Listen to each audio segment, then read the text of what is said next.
Kia ora, I'm Kitty Fitton, and this is Ordinary Life on Coast Access Radio. I live in New Zealand on the beautiful Kapiti Coast, and I am many things to many people.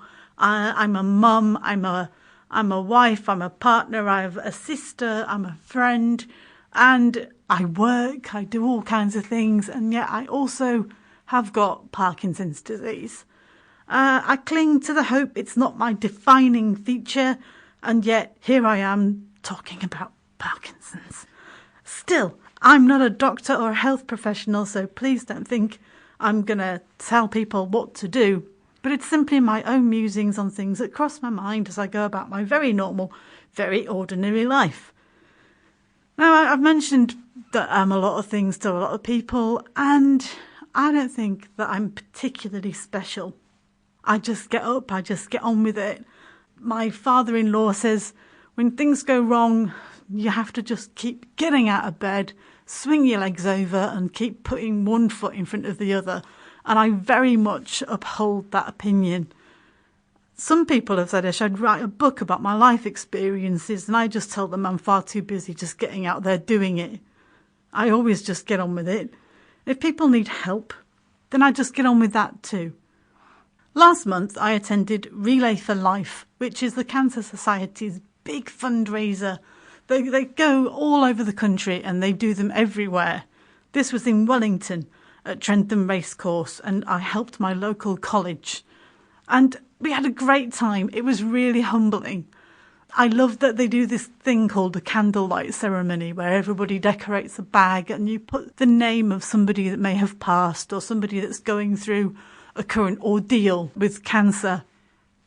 I use the word ordeal on purpose because a lot of people say that they're fighting cancer, and yet I've got a friend at the moment, and I hope they don't mind if I mention that they've said they're not fighting, they're just trying to get through it.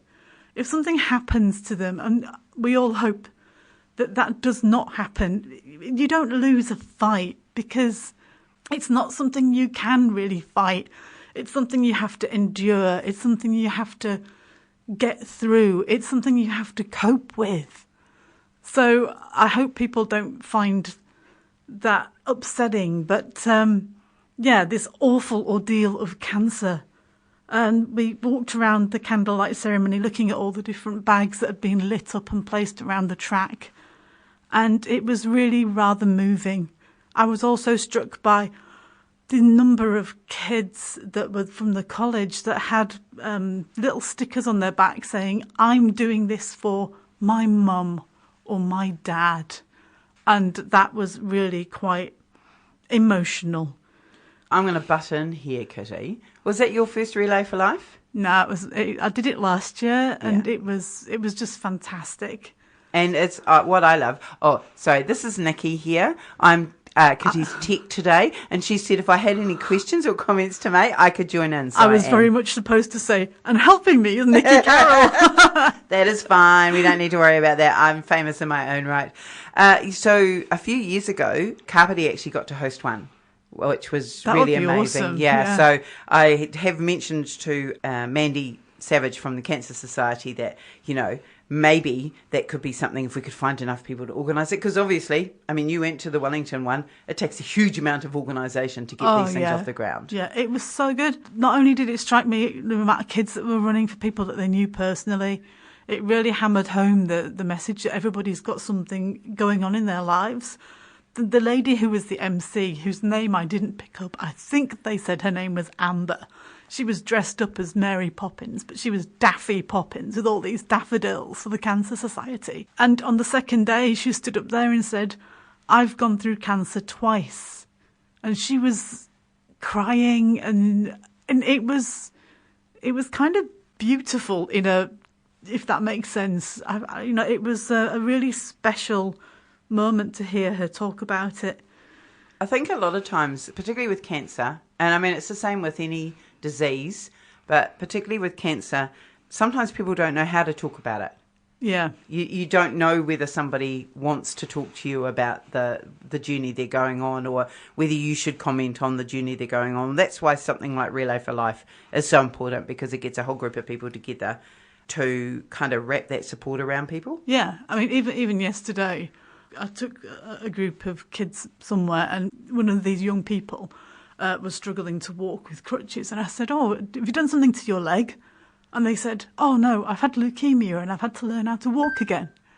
And I just went, "Oh, well, fantastic to see you up and about, because what else do you say?" And I've learned through my own experience, it's better to say something than it is to just go, oh, I don't know what to say now, and I'm just going to struggle. Anyway, I'll let you get back to what you were talking about, but I just wanted to interject there for a moment. That interject away. So now, but I took some equipment with me because last year I helped out, and I took like a barbecue so we could do a sausage sizzle and some spare chairs, and we'd taken bits and pieces. And not only had we got them down there, but this little lady managed to drive a trailer on a big car and negotiate through the tents and marquees. And not run anybody over. I didn't kill anyone, no. So we'd taken some stuff down, and the next day we were tidying up, packing everything away, and somebody said, "Oh, we've put all your chairs in the back of the trailer." And I was like, "Oh, cool." And they said, "Where's Mike?" And I said, "He's not here." And they went, "Oh." And they kind of looked at me, and I went, "I drove the trailer down." "Oh, wow, did you?"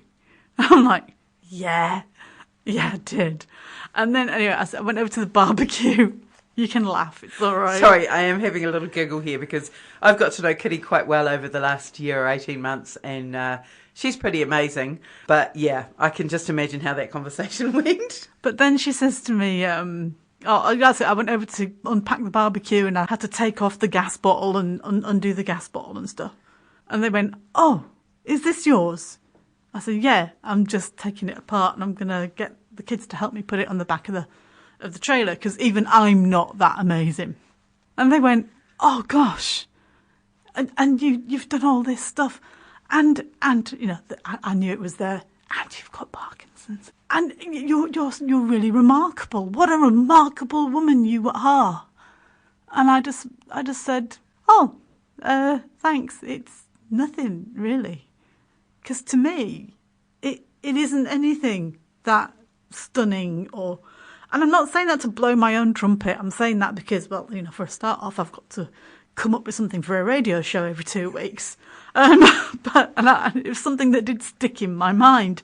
And yeah, I thought it was really weird. So I went home and I kept thinking about the fact that somebody had said I was remarkable. And I did some research this morning. There you go. I've been really good. I did this properly. And so I looked up the definition of remarkable. And the definition was worthy of being or likely to be noticed, especially as being uncommon or extraordinary. Well, that sounds like the definition of Kitty Fitton to me. I think that's very kind of you. It also sounds like the definition of me, just saying. Oh, yeah. I was going to say right back at you. This is a bit of a love-in now. I like it. This is good. And it also said, I put in, what is a remarkable person? Who are remarkable people? And it said, remarkable people know that they are here for a reason, and their lives are not lived in a haphazard way. They clearly haven't met me, because mine is kind of haphazard. They are determined to accomplish something in the time that they have, and they can tell you exactly what it is. Now, I would say probably that latter part I do agree with, in that I like to tell people that disability doesn't mean that you're on the shelf. It doesn't mean that you should be written off and that everybody has got worth. I met a very interesting lady at the weekend who was 78 years old, and she's just completed a degree in theology, which I thought was amazing. And we sat and had the most long conversation. And she was so switched on, fascinating lady. I would have said she was quite remarkable. And I thought, well, what does make a remarkable person? I put remarkable people list into a search engine. And the first two names I got were Muhammad and Jesus. Now, let's be honest, nobody's going to disagree with that, right? That's, yep, up there. Definitely influential, remarkable people. I looked at the next list because I thought, I'm not touching that one. And the next list, it started with Abraham Lincoln. I don't know a great deal about Abraham Lincoln. But, I know who he was, clearly, but I don't know much about him as a person. I'm sure he was very, very interesting. Albert Einstein, I know a little bit more about him. And I can also tell you he had, or they think he had, because obviously the diagnosis wasn't around then, ADHD. That would make a lot of sense, right? And then the third person, because I was going for top 3, was Alexander the Great. And I thought, well, I know he made a lot of films. He had a very overinflated ego. I think he was a touch aggressive. Now, I was quite disappointed that there was no woman in the top 3 because you've got to fly the flag for the females.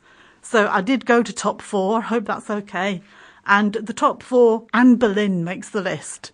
And I kind of thought, well, that's great. But the most notable feature I could think about Anne Boleyn is she really annoyed Henry VIII and he cut her head off. So I'd like to be known for a bit. I'm sure there was more to her. But yeah, that's what we all remember, right? It also sounds like it's in alphabetical order. It does. Oh, yeah. I never thought of that. But yeah, that's true. My point is that it's a bit random and it's very subjective. So I thought, well, who's remarkable who's got Parkinson's? Because let's drag it back to the issue. Muhammad Ali came in there, and you're going to agree with that.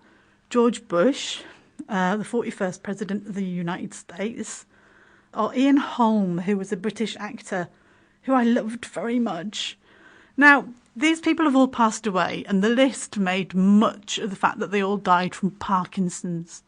They died of Parkinson's. And that always irks me slightly because whilst I'm not disputing for a moment that Muhammad Ali had Parkinson's and probably had an awful lot of terrible symptoms by the time he died, he'd had Parkinson's for 34 years. That's quite a long time. George Bush died at the age of 94. Now, I don't know about you, but I don't think anyone's going to complain that 94 is a bad innings. And Ian Holm, he died at age 88. Again, they said Parkinson's-related causes, and at 88 is still not a terrible age to pass. Now, the Reverend Jesse Jackson also made the list.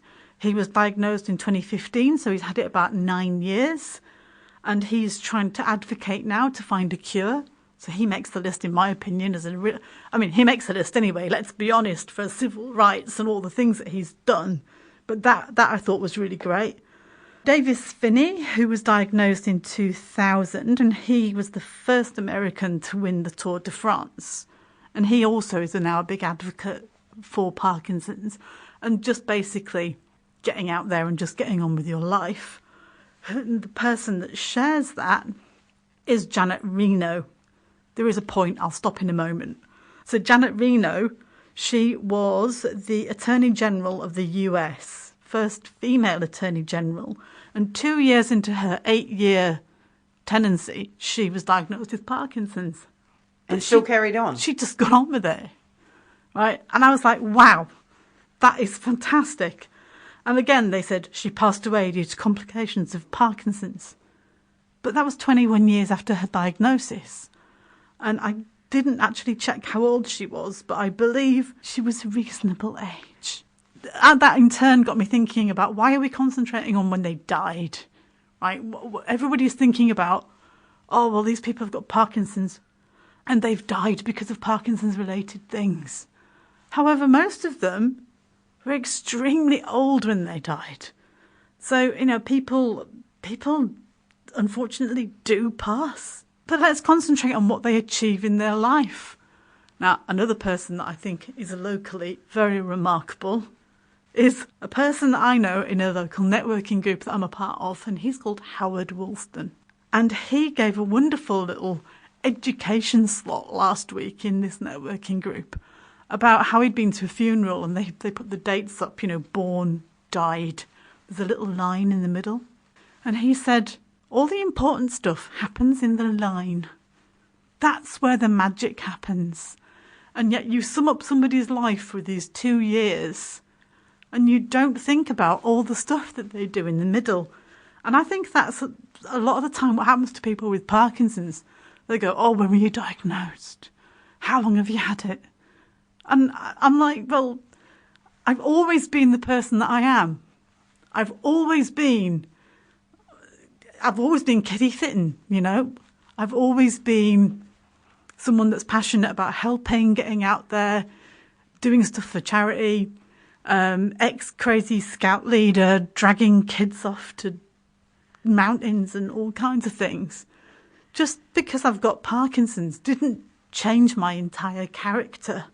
And yet it's only because of Parkinson's that people now go, oh, wow, look at you. As if it's a miracle I can still function properly. But honestly, isn't everyone pretty remarkable? I mean, you know, I recall reading Bill Bryson's A Short History of Nearly Everything some years ago, and I sat in wonder as I pondered the coincidences that had to happen just to make me as a person, just to make my mum and dad meet so I could become. That in itself is pretty stunning.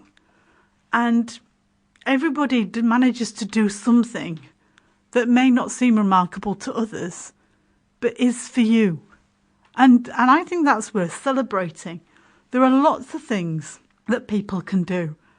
Sometimes you might need someone to stand with you in solidarity and support. That doesn't mean that you're not still out there doing something amazing. So I was going to go, what's your fantastic thing? It could be something as simple as getting out and enjoying a walk. I had a look at top tips for feeling better and making yourself feel good from the Neurological Foundation. And they suggest reading a book, exercising for brain health. I'm famous for saying I hate exercise, and I still do, but it is true. Call a friend and have a chat or listen to some music. And in April, it will be World Parkinson's Day. And I will see lots of remarkable people out there collecting money. Not just people with Parkinson's, but people that care about them. Notice I said care about them, not carers. Although carers are also out there. I salute you. That's awesome. Remember, it's not just old people that get this horrible disease. Men, women and the young are diagnosed every day. It's horrible. It tries to rob you of your very self. It tries to take your dignity and strength. We will never be without this disease, and it only gets worse. It's a slow worse, but it's still in the wrong direction. So if you can, please support Parkinson's New Zealand. If you have been affected, you can contact them on 0800 473 4636. And I can't believe that I forgot to mention Michael J. Fox. I know, I was sitting here going, actually, and there was somebody else as well, Billy Connolly. Oh, yeah, he always makes the list. I thought I'd make way for somebody else, right? Exactly. You know. Michael J. Fox, yeah. So he was, I saw him on television recently. Was there some kind of, it was so many years since Back to the Future or something like that. And so he's still doing the same as you. He's living his life as best as he can. Well, I don't think he's quite like me, eh? Well, no, he's got a bit more money than you, darling. Just a bit, eh? He's had Parkinson's for 33 years. Has it 33 years now? Yeah. Oh, my God. So how old was he when he was diagnosed? Oh, gosh, I think he was in his 20s. But, you know, I know somebody in the UK I think he was about 7 years old when he was diagnosed with Parkinson's. 7 years, there you go, Matt Eagles, you've got to mention. 7 years old. Wow. And as we've talked about before, I remember I had an opportunity to interview you for Conversations a little while ago. Mm-hmm. Oh gosh, it must be about 18 months ago now. I know. And what we talked about was the fact that Parkinson's is one of those conditions that people attribute to older people. Yeah, because only old people get Parkinson's. You know, I went to a seminar the first time I did public speaking. It was in June, I think, 2016 or 2017, I can't remember. And it was in Paraparaumu, and I stood up and I said, Thursday afternoon it was. I said, how many people here have got Parkinson's? Just under half of the people in the room. I was like, right, and how many of you got it, young onset Parkinson's? And again, most of them got it before the age of 50. And I was like, right, so how many of you qualify as young onset now? Nobody. And I went, yeah, right, because they're all at work, aren't they? I said, because only old people get Parkinson's. Here we are at Thursday afternoon having a seminar, but we've completely forgotten about a huge, portion of people. They all fell about laughing. But you're right, aren't you? I mean, like, it's kind of like you said about being remarkable people, and people saying how remarkable you are, and that you're just going about living your life. So you were already remarkable in living your life prior to your diagnosis. It hasn't changed because of your diagnosis, but maybe people's perception of you has changed. Yeah, because people have this perception of disabled people that it's kind of like, oh wow, you can do this, and you can't walk, and you've got this impairment, and it's kind of, I never thought of it, because you never do you, until it affects you. And I put a lot of thought, and I thought about it a lot, and it's like, actually, yeah, why are people stunned that disabled people can do things well? It's really patronising. And they don't mean to be. Exactly. But, I was going to say, we don't mean to be, but you're right.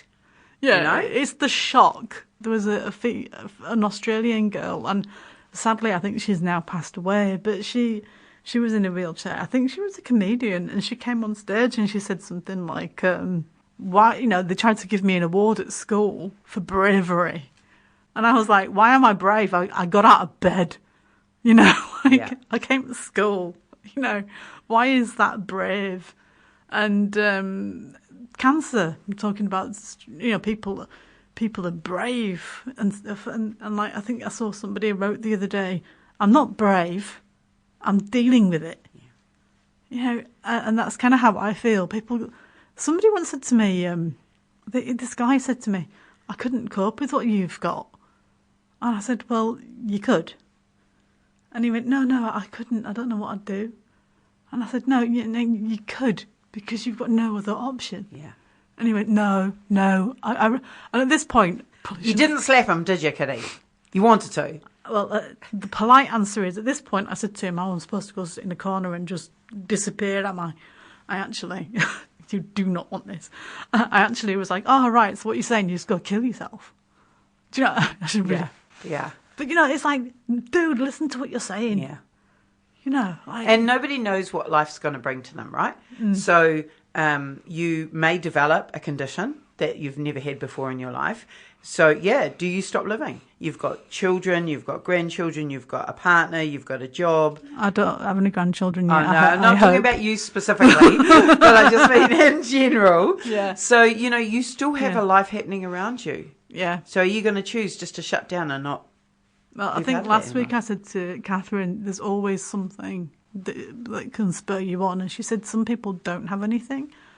I know it's hard to look for that something, but everybody does have something. Yeah. Even if it's Saturday tomorrow and I'm going to meet my friend for a coffee, there's something that you can look forward to. Something. It could be as simple as watching your favourite TV programme and eating your favourite dinner. I don't know, you've got to find it. Yeah. And hold on to it and keep going. With that, you're also, what I love about you, Kitty, is you're also honest. There are going to be times when you feel rubbish, when you really don't want to get out of bed. Yeah. I mean, I spoke to someone the other day and I said to them, we were talking about like being cheery, or we're going to end up doing 2 programmes at this rate. No, we're good. All I'm right. keeping an eye on the time. Okay, so I was talking to a friend the other day about the whole spurring yourself on. Oh, that's it. It was a friend with cancer who'd said, I don't want to be miserable. I don't want to be sad. I don't want people around me to be unhappy. And I said, and that's why I've asked you to come and speak, hang out. And I said, well, of course I am occasionally unhappy. Of course I sit and I cry. And of course I have moments where I am terribly unhappy about what is happening to me. And it's really unfair. And it's terrible and it's awful and it's not fair. And I can say it not fair a million times because it's not fair. It shouldn't happen to me. Why me? All that stuff. I want to go scream at the ocean. But it did happen to me. And I've just got to suck it up and get on with it. Yeah. So you can be kind to yourself and let yourself have those moments, but don't live there, right? Absolutely. Yeah. Yeah. Oh, you're fabulous. Kitty and her ordinary life. I love this. All right, my love. Well, would you like to wind up the show for us? If you would like to get in touch with me, you can always find me at Coast Access Radio or at kittyfitton.com. And be great to hear from you. And thank you very much, Nikki, for a really fantastic recording. No problems. I like the sound of my own voice, so I'm more than happy to chat.